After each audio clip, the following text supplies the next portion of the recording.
Hello guys, it is Mermaid Phantom from The Magic Crafter.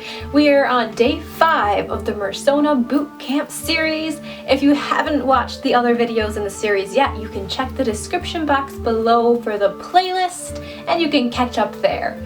But if you are ready for today's video, we are going to be going over how to develop a good backstory for your mermaid character. So if you're ready to get this video started, pause this video right now and give me a let's rock! And if you get that reference, comment that down below too, because I love you.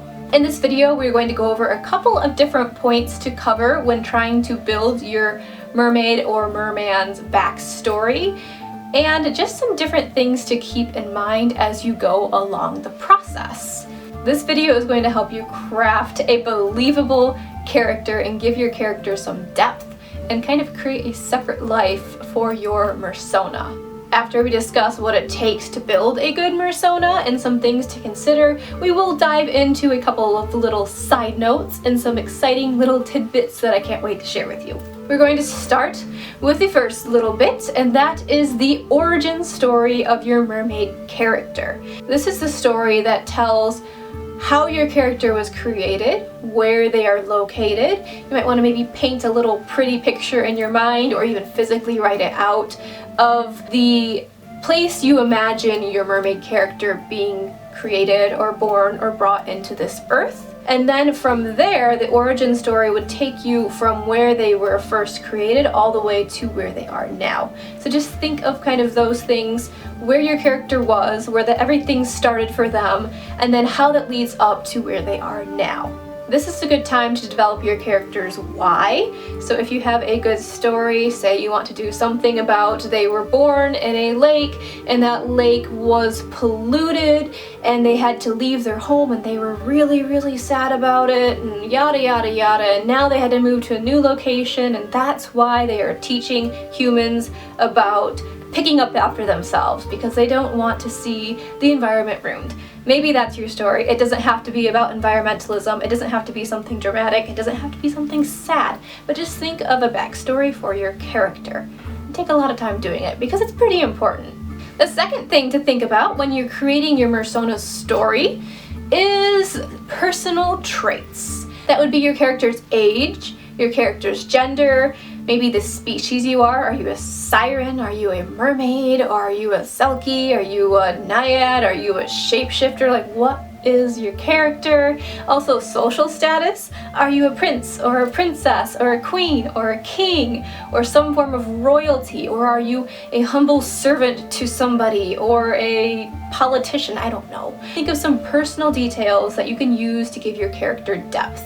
For example, Mermaid Phantom is the Queen of Darkness, but she's not actually really a queen. It's just something her friends call her. By the way, if you want to find out more about Mermaid Phantom, you can join my Patreon group and you will get access to my entire Mersona story and a couple of neat worksheets that will help you work your way through your Mersona more easily. Basically, you get homework and you also get to read. Number 3, you want to think of some personality traits for your character. I like to think of Mermaid Phantom as blind, kind, and out of her mind. Obviously, blind isn't really a personality trait, but it does work into her personality in different ways. But you'll want to consider what kind of person your mermaid character is. Are they kind of a sassy person? Do they have a very sarcastic edge? They may be really sweet and humble. Who is your character? They can be just like you if you would like. For example, Mermaid Phantom is kind of my higher self, if you will. Or they could be a completely separate identity. It's whatever vibes with you. Along with personality traits, also consider little quirks that your character may have. Like I said, Phantom is mostly blind. She's also a little bit out of her mind. She's sometimes a little eccentric, a little bit of a crazy person. Not crazy in a bad way, but just like likes to have fun in very strange ways. So think of some different things for your personality of your character, and also some different traits they may have that might set them apart from other people. Again, these can be traits that you have personally or something that you're just coming up with out of the blue. The fourth thing we have is personal preferences. This is likes and dislikes, little obsessions that your character may have. For example, I know a certain mermaid who is obsessed with shiny things and likes to steal them from people. Alice. It is helpful to generate a list of likes and dislikes for your character because you're going to get asked a lot of questions by kids. Some of these questions are going to be very involved and some of them are going to be very basic, like what is your favorite color? What is your favorite food? Definitely answer that one. Where do you sleep? What is your favorite lake? Where do you do this? Where do you do that? Some of these questions are going to be very simple and some are going to be more in-depth. But for the most part, just have a general idea of what your character does like and does not like. For example, Phantom does not like salt water. That's why she lives in the lake. She prefers fresh water. So when kids ask me if I've ever been to the ocean, I'm like, yeah, I've been to the ocean before, but I don't really like it. The water tastes pretty gross, and it doesn't feel very good on my eyes. The lake is much cleaner. After you generate a list of personal preferences, I want you to think about relationships. This could be if you have a significant other. This could be if you have parents or family. This could be friends that you may have, pets that you may have, human friends that you may have. Think about the different relationships that your mermaid character has.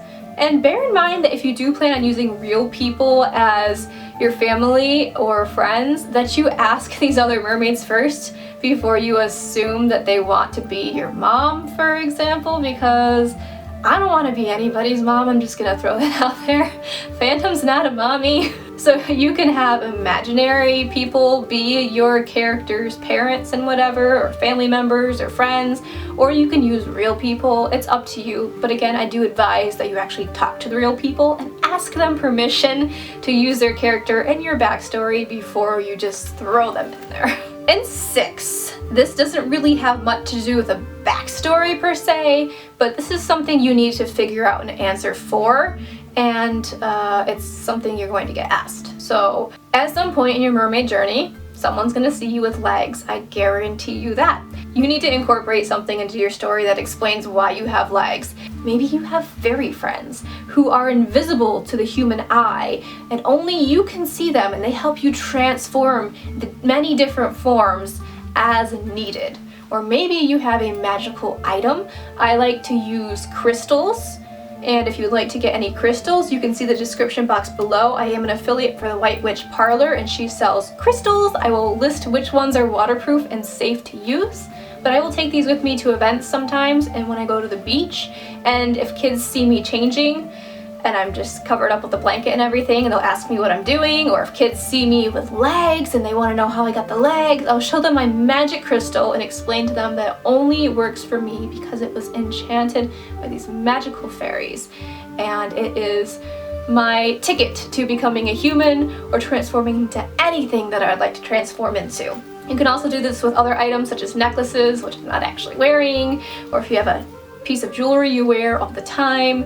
You can find a way to explain how you transform from a mermaid to a human and vice versa. So those are the main aspects of building your mermaid character's story. You have your origin story, you have your personal traits, you have your personality traits and quirks, you have your personal preferences, you have your relationships, and you have a way to explain how you transform into a human, because those will all help you create a very solid story that is believable and adds depth to your character and will help prevent you from slipping up and saying something slightly human when you are dealing with children and families. And now for some little side notes that I do feel is very important to tell you, or not too important, but I just want to tell you. First, have fun with your story. This should be a fun process. It shouldn't feel like a really terrible homework assignment, because if it feels like a homework assignment, you're doing it wrong. Mermaids are fun. Have fun with this. This is all about having fun and creating magic. If you're not having fun, you're doing it wrong. And remember to spend time creating your story, because it is kind of like who your character is and explains who your character is. And it's good to have the story kind of in the back of your mind at all times in case kids or families ask you questions, so you can have an answer at the ready that is mermaidy and not humanish. Now before we leave and go on to tomorrow's video, the last video of this Mersona series, I do want to remind you that if you would like a printable worksheet to work through all of these answers and have a nice spot to keep all of your answers for building your Mersona, just a nice like piece of homework, kind of fun homework of course, you can go over to my Patreon page, only $2 to join, and you will also get my answers to all of those questions too, so you can find out more about Mermaid Phantom. And if you have done that, or you've gone through these videos and those haven't been helpful to you, please know that you can also hire me to help you build your Mersona. I will have information about that in the description below if you would like help working your way to building a very believable, unique Mersona. So again, description box for that. You have to be 18 years or older to work with me there, but we can work together to create a mermaid character that is good for you. That is all I have to say today. Thank you so much for sitting through this video on how to build a good story for your mermaid character. I hope you have found this useful. Remember, get out a piece of paper and a pencil and get to work and have fun. I will see you tomorrow in our last video of the Mersona Bootcamp series. Thanks for watching. Have a magical day.